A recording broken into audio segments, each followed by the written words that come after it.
पति पत्नी की शादी हो जाती है। पति चाहता है कि वह उसे डिवोर्स दे दे। डिवोर्स तो नहीं मिलता, बट पत्नी की परमिशन से वह दूसरी शादी कर लेते हैं। इस कंडीशन में आईपीसी के सेक्शन 498 के अंतर्गत वह आरोपी कहलाएंगे कि नहीं कहलाएंगे। ऐसा ही केस आया पटना हाईकोर्ट में अरुण कुमार सिंह वर्सेस निर्मला देवी का यह केस है।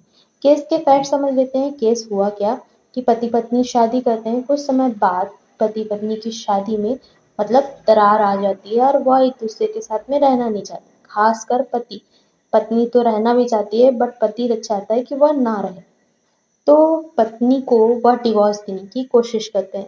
फैमिली कोर्ट में पिटीशन फाइल करते हैं। पिटीशन को डिसमिस कर दिया जाता है।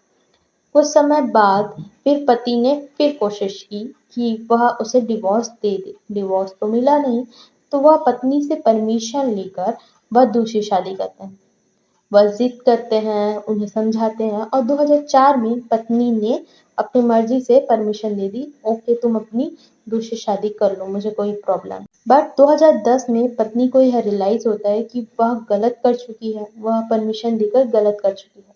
तो वह कंप्लेंट फाइल करती है आईपीसी के सेक्शन 498 ए के अंतर्गत एंड दहेज अधिनियम सेक्शन 4 सेक्शन 3 के अंतर्गत वह कंप्लेंट फाइल करती है और कंप्लेंट को दिया जाता है पटना हाई कोर्ट में। कोर्ट में पति कहता है कि मैंने तो पहले परमिशन ली है और परमिशन लेकर ही उनसे शादी की है।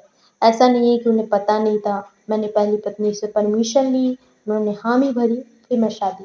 और उन्होंने सेकंड बात यह बोली कि दहेज का तो बात ही नहीं होता क्योंकि मैंने दहेज आज तक मांगा ही नहीं और शादी के समय भी एक पैसा उनके तरफ से नहीं आया था।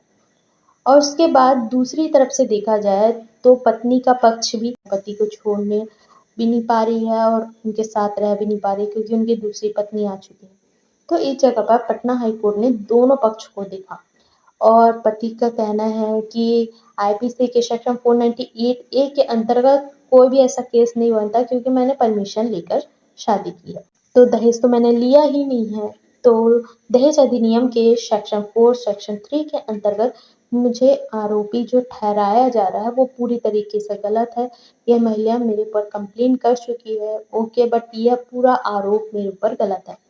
तो महिला के पक्ष को भी देखा गया और पुरुष के पक्ष को भी देखा गया और पटना हाई कोर्ट का यह निर्णय निकला कि ओके, आप अपनी पत्नी से परमिशन लेकर शादी करते हो, ठीक है, उन्होंने परमिशन दे भी थी, बट आपका जो भी शादी हुआ है वह अभी तक डिवोर्स नहीं हुआ है।